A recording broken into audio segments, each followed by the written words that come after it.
اب بات یہ ہو رہی تھی کہ آپ بیت ہو گئے، بیت ہونے کے بعد آپ کو یہ نہیں پتا کہ ایک سالک کو ابتداً کیا کرنا ہے، تو اب اس کو سب سے پہلے جو ہے اپنے اندر اور عام آدمی میں فرق کرنا ہے۔ تو عام آدمی جو ہے واطیع اللہ واطیع الرسول کے اوپر ہے، اللہ اور اللہ کے رسول کی اطاعت پر ہے۔ تو آپ نے کم از کم اطاعت سے کام، کم از کم منیمم اطاعت سے کام کیا کرنا ہے، شروع کرنا ہے۔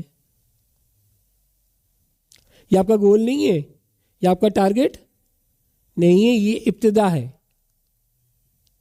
کہ اس میں پنکچویلٹی آ جائے۔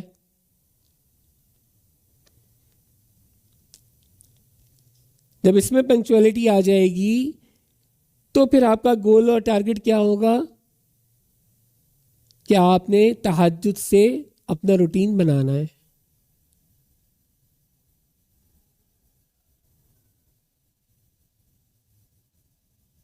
اب آپ چاہے آپ کی عمر 18 سال ہو یا آپ کی عمر 60 سال ہو، دونوں صورتوں میں آپ کے روٹین میں تہجد شامل ہونی چاہیے۔ کوئی یہ نہ سوچے کہ میں بھی 18 سال کا ہوں تو مجھے تہجد پڑھنے کی ضرورت نہیں ہے، یا کوئی یہ نہ سوچے کہ میں 60 سال کا ہوں تو میں دوائیاں کھاتا ہوں، تو دوائیاں کھا کے سوتا ہوں تو میری تو فجر میں آنکھ نہیں کھلتی، تو میں تہجد کہاں سے پڑھوں۔ تو یہ آپ کا مسئلہ ہے بھائی، یہ میرا مسئلہ نہیں ہے۔ اس کو کیسے مینیج کرنا ہے، it's totally up to you. یہی تو امتحان ہے کہ تم پرائیورٹی کس کو دیتے ہو، تمہاری ٹاپ پرائیورٹی پہ کون ہے۔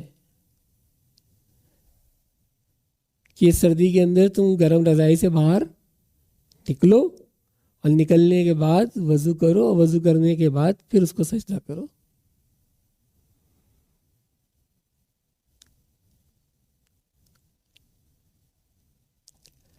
اب اس میں جس کو قرآن جتنا زیادہ سے زیادہ یاد ہے تو وہ اس میں تلاوت کرے۔ اب اس کے اندر کم سے کم جو ہے وہ 4 رکعتیں اور میکسیمم جو ہے وہ 12 رکعتیں تہجد کے اندر۔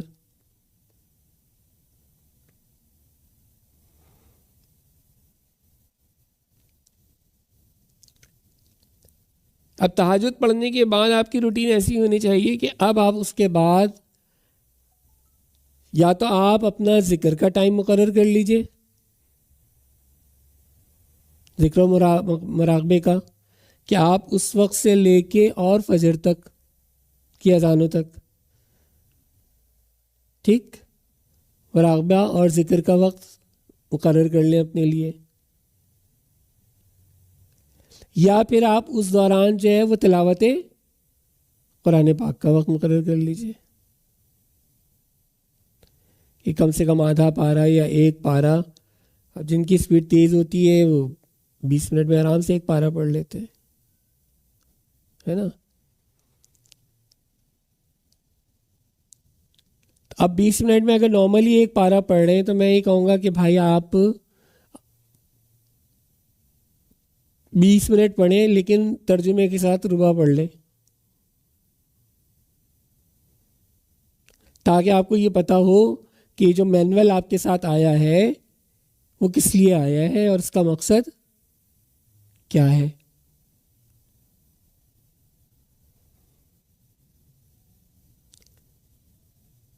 تو اس قرآن کا مقصد جو ہے وہ آپ کی سمجھ میں آنے لگ جائے گا۔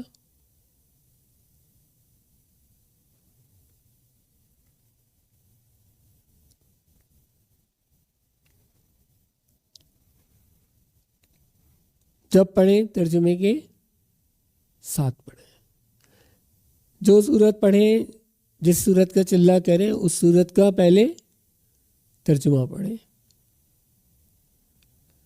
تاکہ جب وہ سورت ریسائٹ کریں تو ذہن میں آپ کے بیٹھا ہوا ہو کہ اس کا مطلب کیا ہے اور مجھے اب آگے کیا کرنا ہے اس کا عامل بننے کے لیے۔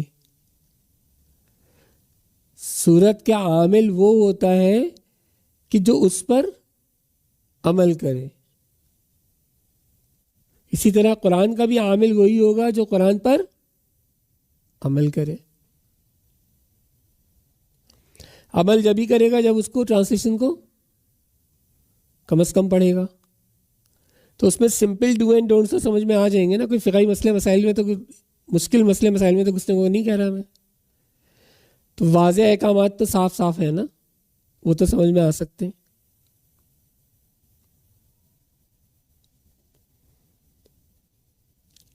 اب یا تو وہ وقت تلاوت قرآن پاک کے لیے مقرر کر لیں یا آپ اپنے ذکر و مراقبے کے لیے کر لیں. تو میں سے ایک کام کر لیا. اب آپ نے فجر کی نماز بعد نماز ادا کریں. فجر کی نماز کی سنت آپ نے پڑھی. سنت کے بعد ایک تسبیح آپ سبحان اللہ و بحمدہ سبحان اللہ العظیم استغفر اللہ اس کی ضرور پڑھیں گے.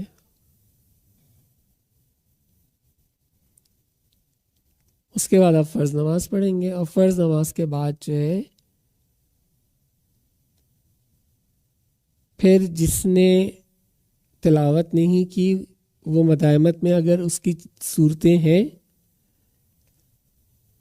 یاسین شریف ہے مدائمت میں اس کے اگر, تو وہ اس کی تلاوت کرے گا. اس کے بعد قرآن پاک کی تلاوت کر لے. اور مزید جو تسبیحات اذکار وغیرہ جو شجرے میں شامل ہیں اس میں سے جو آسانی کے ساتھ کر سکے, ٹھیک, جو بتایا گیا ہے اس کے علاوہ جو آسانی سے شجرے میں سے شامل کر سکے ان کو شامل کر لے.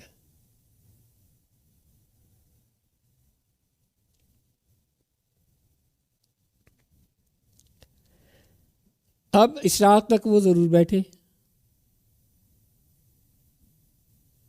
اب اگر پہلے ذکر پہ نہیں بیٹھا تھا تو اب اشراق تک بیٹھے ذکر پہ.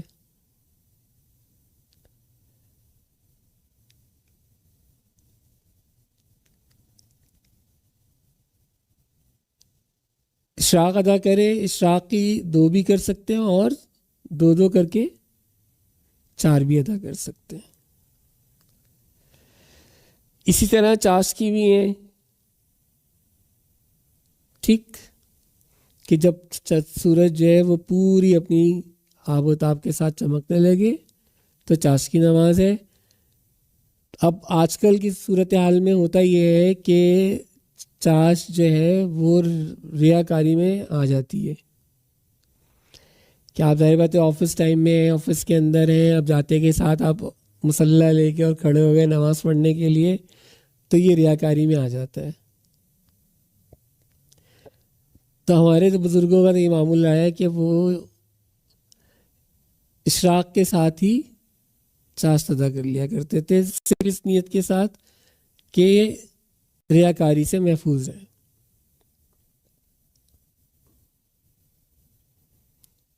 اور آسانی بھی ہو جاتی ہے کہ آپ نے اشراق پڑھی اور اشراق کے ساتھ ہی چاشت ادا کر لی, تو آپ کا کام بھی آسان ہو گیا. دوسری طرف آپ ریاکاری سے بھی محفوظ ہو گئے. کیونکہ صحیح بات ہے معمولات اس طرح کے ہیں آج کل کہ آپ دفتر جا کے پڑھیں گے تو 4 آدمی دیکھ کے مذاق ہی اڑائیں گے آپ کا. تو پھر دفتری وقت کے اندر جو ہے جاتے کے ساتھ ہی جو ہے وہ آپ نماز پڑھیں تو ان کا وقت بھی آپ ضائع کریں, یہ بھی صحیح نہیں ہے شرعی لحاظ سے.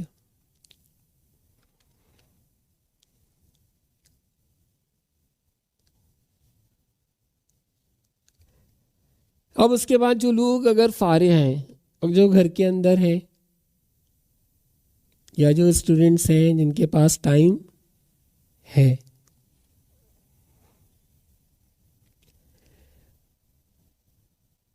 ان سے میری گزارش یہ ہوگی کہ وہ سیرت طیبہ کا مطالعہ کریں.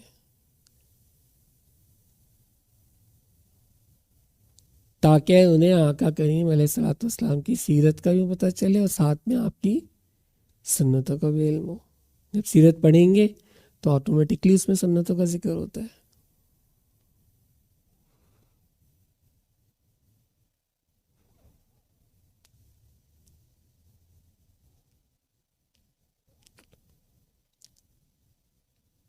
اور اس کے علاوہ اگر چاہیں تو مکتوبات امام ربانی حضرت مجدد الفسانی رحمۃ اللہ علیہ کا چاہیں تو اس کا مطالعہ کریں، لیکن اس کے یہ ہے کہ ترجمہ اتنا مشکل ہے، اور وہ شروع میں ابتدائیاً مکتوبات جو ہیں شروع سے وہ روحانی کچھ ایسے معاملات کے تذکرے اس کے اندر ہیں کہ وہ عام فہم آدمی کی سمجھ میں نہیں آتے۔ اب اس کے لیے جو ہے نا وہ باقاعدہ ایک سلسلہ الگ سے ہونا ضروری ہے کہ باقاعدہ آپ کسی استاد کے ساتھ بیٹھ کے اس کو پڑھیں کہ جو اس کی تشریح کر سکے۔ جیسے ابھی میں نے ایک مکتوب ڈالا تھا تو آپ نے پڑھا نا، اس کو ہوگا نا اس میں تشریح تھی یا نہیں تھی ساتھ میں؟ بغیر تشریح کے سمجھ میں آ رہا تھا؟ تشریح پڑھنے کے بعد سمجھ میں آیا ہوگا نا۔ تو اب بغیر تشریح کے جو ہے وہ آج کل کے بچے اس کو نہیں سمجھ سکتے۔ اب اجازت طلب کرتے تھے، اجازت میں دینے کو تیار ہوں، لیکن اجازت سامنے والا جو ہے یا تو وہ عالم ہو جو عربی اور فارسی دونوں زبانیں جانتا ہو، کیونکہ آپ نے مکتوبات میں زیادہ ذکر جو ہے مکتوبات جو ہیں وہ عربی اور فارسی میں ہی تحریر کیے ہیں۔ اب ٹرانسلیشن جہاں کیا بھی ہے تو وہاں پہ بھی جو ہے وہ عربی اور فارسی کے الفاظ موجود ہیں اس کے اندر۔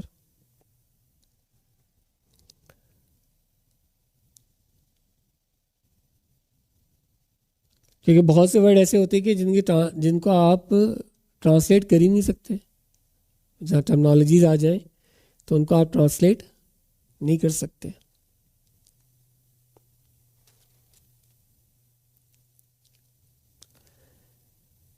تو ہونا تو یہ چاہیے کہ ان کا مطالعہ کیا جائے، لیکن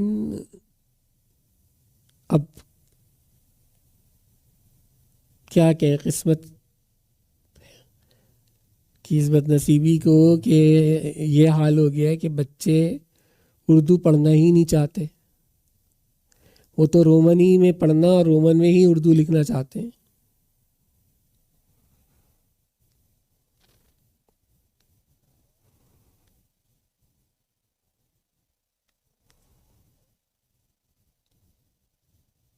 ان کا بس چلے تو کہیں کہ جی بورڈ کا پیپر بھی ہم سے رومن میں لے لیں، وہ سارا کمال جو ہے وہ اس پہ ٹائپنگ کا ہے رومن میں۔ اگر کوئی آدمی اس پہ اردو پہ ٹائپنگ کر لے تو اس پہ حیران ہوتے ہیں، ارے آپ اردو کی بھی ٹائپنگ کر لیتے ہیں اس کے اوپر۔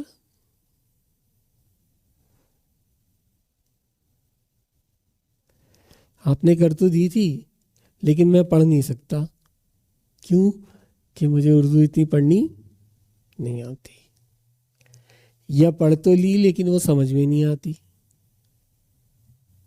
اگر ذرا سی اردو مشکل لکھ دو تو وہ سر سے گزر جاتی ہے۔ تو انتہائی سلیس زبان چاہیے۔ کیوں حضرت؟